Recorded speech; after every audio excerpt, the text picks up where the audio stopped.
Hi friends, నిన్న last వీడియోలో మీకు డిఎస్సి 2026కి సంబంధించి ఆర్ట్ క్రాఫ్ట్ సబ్జెక్ట్ సంబంధించి కొన్ని వివరాలు తెలియజేయడం జరిగింది. అయితే చాలామంది ఫోన్ చేసి అడుగుతున్నారు, సార్ ఆర్ట్ క్రాఫ్ట్ ఎన్ని సబ్జెక్టులు ఉండొచ్చు, లేకపోతే ఎక్కడెక్కడ ఉన్నాయని వివరాలు అందరూ అడుగుతున్నారు. కానీ నా ఉద్దేశం ఏంటంటే, ప్రస్తుతానికైతే నిన్న పేపర్లో కానీ బయట కానీ ప్రభుత్వం నుంచి పోస్టులు మాత్రమే వెల్లడించాడు. కానీ ఎక్కడున్నాయి, ఏమేమి ఉన్నాయన్న సంగతి ఇంకా మనకు తెలియజేయలేదు. ఈ వివరాలన్నీ కూడా మనకి అక్టోబర్ 15న వచ్చే నోటిఫికేషన్లో అన్ని వివరాలు కూడా ఇవ్వడం జరుగుతుంది. అలాగే దానితో పాటుగా కొంతమంది ప్రస్తుతం సర్వశిక్షాభియాన్లో కాంట్రాక్ట్ విధానంలో 10 సంవత్సరాల నుంచి పనిచేస్తున్న చాలామంది టీచర్స్ ఆవేదన వ్యక్తం చేస్తున్నారు. సార్, మనం 10 ఏళ్ళ నుంచి చేస్తున్నాం, రెగ్యులర్ చేయకుండా వేరే పోస్టులు తీయాలా, మనం రెగ్యులర్ చేసి వేరే పోస్టులు తీస్తే బాగుందని వాళ్ళు అడుగుతున్నారు. అలాగే 2018 నుంచి ఇప్పటి వరకు ట్రైనింగ్ అయిన విద్యార్థులందరూ కూడా వేరే వర్గం వాళ్ళు ఇప్పటి వరకు పోస్టులు తీయలేదు. ఈ డిఎస్సిలో పోస్టులు తీయడం వల్ల మేము ఆనందం వ్యక్తం చేస్తున్నామని మరొకరు అంటున్నారు. ఏది ఏమైనా ఇద్దరి అంటే వాళ్ళిద్దరు మాట్లాడే వాదనలు ఇద్దరి కూడా కరెక్టే నా ఉద్దేశంలో. ఎందుకంటే 10 ఏళ్ళ నుంచి చేస్తున్నారు కాబట్టి అక్కడ రెగ్యులర్ చేయాలి. ఒకవైపు ఏమో అసలు పోస్టులే ఎంతవరకు తీయలేదు కాబట్టి ఏవో కొన్నైనా తీస్తే వాటితో మేము లబ్ధి పొందుతామని కొంతమంది ట్రైనింగ్ అయిన స్టూడెంట్స్ ఎదురు చూస్తున్నారు. సరే, ఏదేమైనా ఇద్దరికీ మేలు జరగాలని నేను కోరుకుంటున్నాను. అయితే చాలామంది అడిగిన క్వశ్చన్ ఏంటంటే, సార్ పోస్ట్ వివరాలు చెప్పారు కానీ అసలు సిలబస్ ఏమైనా ఉందా ఆర్ట్ క్రాఫ్ట్కి, ఈ సిలబస్లో ఏం అడుగుతారని చాలామంది నన్ను ఎక్కువ మంది ఫోన్ చేసి అడగడం జరిగింది. నేను వాళ్ళందరి కోసం ఈ రోజుని 2018లో తీసినటువంటి డిఎస్సి ఆధారంగా అప్పుడు ఉన్నటువంటి ఆర్ట్ క్రాఫ్ట్కి సంబంధించి పేపర్ని అదేవిధంగా సిలబస్ని క్షుణ్ణంగా పరిశీలించి కొన్ని విషయాలు దాని వివరణ మీకు ఇవ్వడానికి నేను ఈరోజు ముందుకు వచ్చాను. అసలు మోడల్ పేపర్ ఎలా ఉంటుంది, ఉదాహరణకు మీరే కనుక ఆర్ట్ ఎగ్జామ్స్ రాసే వాళ్ళు ఎవరైతే ఉన్నారో డ్రాయింగ్ టీచర్స్, వీళ్ళకి ఇచ్చే మోడల్ పేపర్ కానీ క్రాఫ్ట్ సబ్జెక్ట్ చేసేవాళ్ళు ఎవరైతే ఉన్నారో వాళ్ళ మోడల్ పేపర్ కూడా దగ్గరగా రెండు ఒకేలా ఉన్నాయి. కాకపోతే కంటెంట్ వచ్చేటప్పటికి, సబ్జెక్ట్ పేపర్ వచ్చేటప్పటికి ఇద్దరికి కొంచెం తేడా వస్తుంది అంతే తప్ప మిగతావన్నీ కూడా ఈక్వల్గా ఉన్నాయి. అందులో మొట్టమొదటిగా చూస్తే పేపర్ మొత్తానికి 100 మార్కులు ఉంటుంది. 100 మార్కుల్లో 5 మార్కులు జనరల్ నాలెడ్జ్, 10 క్వశ్చన్లు ఇస్తాడు. ఇంకో 10 క్వశ్చన్లు ఇచ్చి 5 మార్కులకి కరెంట్ అఫైర్స్, అలాగే ఇంకొక 5 మార్కులకి ఎడ్యుకేషనల్ సైకాలజీ ఇచ్చారు. తర్వాత పర్స్పెక్టివ్ ఇన్ ఎడ్యుకేషన్కి ఇంకొక 5 మార్కులు ఇచ్చారు. ఇక్కడ గమనించండి, సైకాలజీకి 5, పర్స్పెక్టివ్ ఎడ్యుకేషన్కి 5, అలాగే జనరల్ నాలెడ్జ్కి కరెంట్ అఫైర్స్కి 5. సో ఓవరాల్గా 15 మార్కులు చేయగలరు. దీని తర్వాత లాంగ్వేజ్ ఎబిలిటీ అని చెప్పేసి ఒకటి ఇవ్వడం జరిగింది.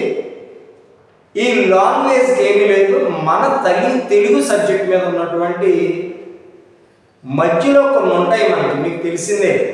సమాసాలు కానీ, సందులు కానీ, లేకపోతే పర్యాయ పదాలు కానీ, లేకపోతే తెలుగుకు సంబంధించిన వ్యాకరణానికి సంబంధించి వాడు సబ్జెక్ట్ అడుగుతున్నాడు. ఆ తెలుగు సబ్జెక్ట్ మీద 15 మార్కులు ఇవ్వడం జరిగింది. అంటే అక్కడ 15 మార్కులు, ఇప్పుడు తెలుగు సబ్జెక్ట్ సంబంధించి 15 మార్కులు. ఎక్కడితో మనకి ఎన్ని అయ్యాయి? దగ్గరగా 30 మార్కులు దీని నుండి వచ్చాయి. ఇక్కడ వరకు క్రాఫ్ట్ పేపర్ కూడా అంతే, సేమ్ ఇలానే జనరల్ నాలెడ్జ్, కరెంట్ అఫైర్స్ ఉంటుంది, అలాగే పర్స్పెక్టివ్ ఎడ్యుకేషన్ ఉంటుంది, సైకాలజీ ఉంటుంది. ఇక్కడ వరకు కామన్. అలాగే తెలుగు సబ్జెక్ట్ కూడా కామను. అంటే ఈ 30 మార్కులు ఆర్ట్, క్రాఫ్ట్ రెండింటికి ఒకలాగే ఉంటుంది. తర్వాత ఎక్కడి నుంచి అసలు సబ్జెక్ట్ మారుతుంది? మీరు ఆర్ట్ కానీ క్రాఫ్ట్ కానీ ఏ సబ్జెక్ట్ అయితే ఉందో ఆ సబ్జెక్ట్కి సంబంధించి కంటెంట్ మొత్తానికి, అంటే జనరల్ మెథడ్, స్పెషల్ మెథడ్, దీనికి సంబంధించి 70 మార్కులు. ఈ 70 మార్కులు తెలుగులో ఉన్నటువంటి 15 మార్కులు యాడ్ చేస్తే మనకి దగ్గర 85 మార్కులు సులువుగా తెచ్చుకోవచ్చు. జనరల్ నాలెడ్జ్, కరెంట్ అఫైర్స్ కష్టమైతే. కాబట్టి మీరు ఎక్కువ ఫోకస్ చేయాల్సింది ఏంటంటే కంటెంట్ మీద చేయాలి. మన జనరల్ మెథడ్, స్పెషల్ మెథడ్. ఎందుకని? దానిలో దగ్గర 70 మార్కులు ఉంది కాబట్టి. ఈ 70 మార్కుల సబ్జెక్టులో మళ్ళీ డౌట్ అందరికీ, అందులో ఏమిస్తారు? దాంట్లో కొన్ని మీకు వివరిస్తాను.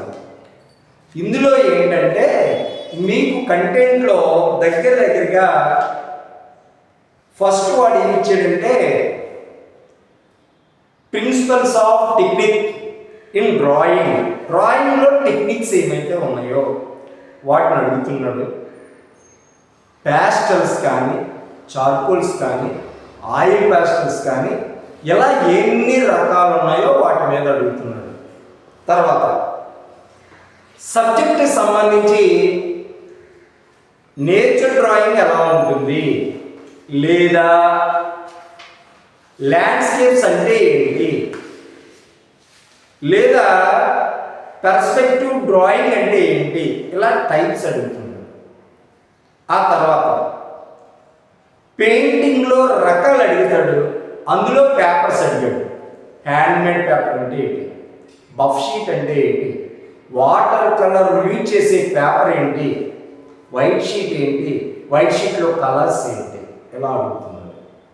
తర్వాత అప్లైడ్ ఆర్ట్స్, కలర్స్లో రకాలు ఏంటి, poster colour, Indian colours, water colour, ఇలా ఏవైతే ఉన్నావో వాటికి సంబంధించి కూడా అడుగుతున్నాడు.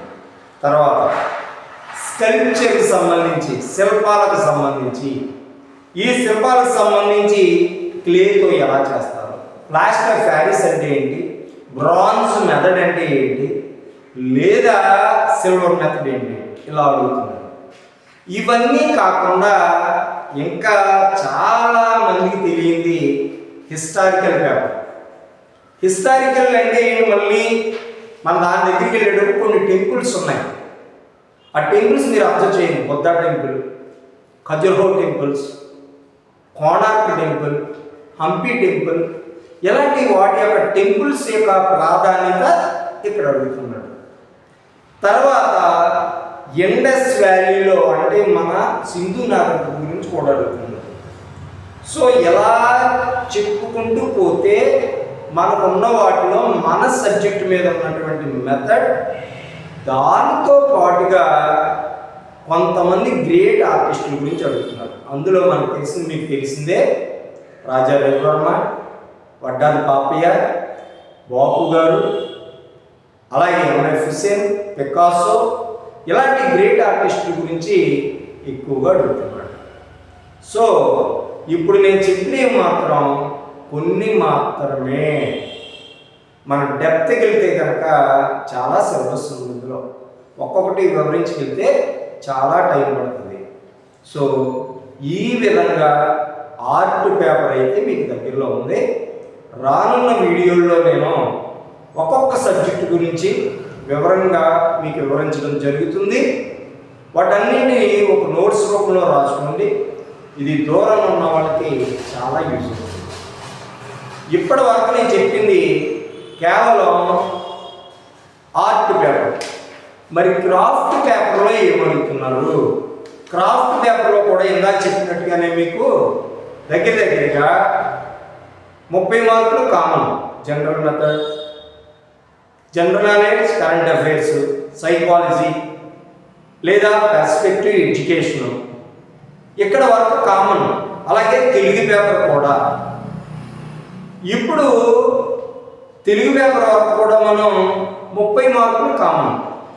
ఇక లాస్ట్ ఏంటంటే జనరల్ మెథడ్ ఆర్ట్లో ఎలా ఉందో క్రాఫ్ట్లో ఏమడుగుతున్నాడంటే చాలా సింపుల్గా కుట్లు పద్ధతి ఏంటి, కుట్టుల్లో రకాలు ఏంటి, అలాగే సూదులు ఉన్నాయి, ఆ సూదుల్లో రకాలు ఏంటి, ఒకవేళ వస్త్రాల నిండుదనం అంటే వస్త్రాల్లో రకాలు ఉన్నాయి, పంజాబ్ డ్రెస్ రకం ఏంటి, శారీలో రకాలు ఏంటి, అందులో డిజైన్స్ ఏంటి అడిగింది.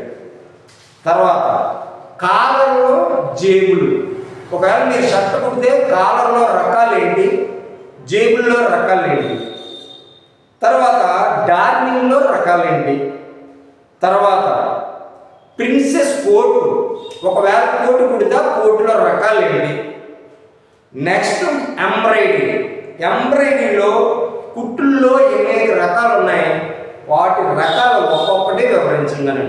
నెక్స్ట్ మెషిన్ ఎంబ్రాయిడరీ ఏంటి, మామూలు ఎంబ్రాయిడరీకి తేడా ఏంటి. నెక్స్ట్ బోధనా పద్ధతులు. లాస్ట్ క్రాఫ్ట్ విభాగంలోనే ఈ డ్రెస్తో పాటు వడ్రంగి విధానం కూడా అడిగింది. వడ్రంగి కార్పెంటర్ చేసే విధానం, అందులో ఆ వడ్రంగి పని చేసేవి షీట్ తయారు చేయడం కానీ లేదా చెక్కలు తయారు చేయడం కానీ, చెక్కలో టేబుల్స్ ఎలా తయారు చేస్తారు, తలుపులు ఎలా తయారు చేస్తారండి. నెక్స్ట్ లాస్ట్లో పుస్తక బైండింగ్ అంటే పుస్తకాలను బైండింగ్ ఎలా చేసుకోవచ్చు, ఇది కూడా ఓ క్రాఫ్ట్ విధానంలోనే. మీకు తెలుసు చాలామందికి క్రాఫ్ట్ అంటే మనం ఓన్గా చేతితో తయారు చేసే వస్తువులు, వీటిని సులువుగా ఎలా చేసుకోవచ్చు అనడానికి ఇదొక ఎగ్జాంపుల్.